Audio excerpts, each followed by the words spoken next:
आर्यों का इतिहास, भारत में उनका आगमन और भारतीय सभ्यता पर उनका प्रभाव। आर्य भारतीय उपमहाद्वीप के इतिहास में सबसे प्रभावशाली समूहों में से एक समृद्ध और जटिल इतिहास है। उनका भारत में आगमन एक नए युग की शुरुआत का प्रतीक है, जिसने भारतीय सभ्यता की नींव रखी। वे कौन थे, वे कहां से आए थे और उन्होंने प्राचीन भारत के सांस्कृतिक परिदृश्य को कैसे बदल दिया।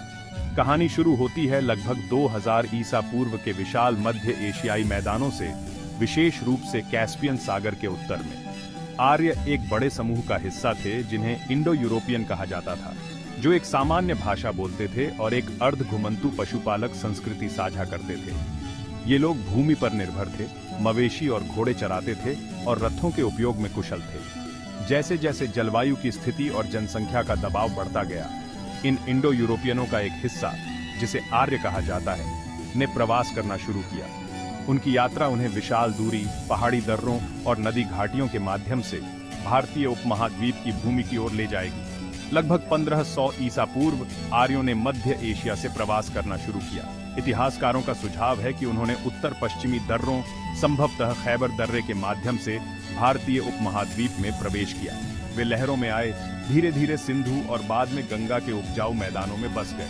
ये प्रवास कोई आक्रमण या विजय नहीं था, जैसा कि पहले के इतिहासकारों ने माना था, बल्कि सदियों के दौरान धीरे धीरे और स्थिर गति से हुआ।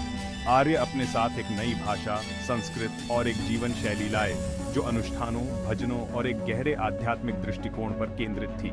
आर्यों के भारत में बसने के बाद का काल के नाम से जाना जाता है। आर्यों द्वारा रचित पवित्र ग्रंथ के नाम पर ये ग्रंथ पीढ़ियों से मौखिक रूप से प्रेषित होते रहे और हिंदू दर्शन वेदों में सबसे पुराना देवताओं और भगवान की स्तुति करने वाले ग्रंथों का एक संग्रह है। यह एक पशुपालक कृषि समाज की रचना प्रस्तुत करता है। आर्य समाज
विशेष रूप से वेद, उपनिषद और बाद के महाकाव्य जैसे महाभारत और रामायण आज भी भारतीय संस्कृति, आध्यात्मिकता और दर्शन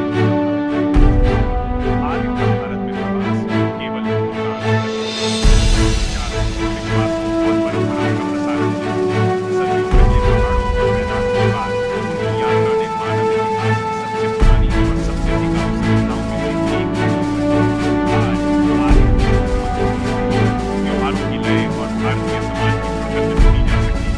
उनके प्रवास की कहानी कई मायनों में भारत की कहानी आर्य मैदानों से उपमहाद्वीप तक एक इतिहास जिसने एक राष्ट्र की नियति को आकार दिया।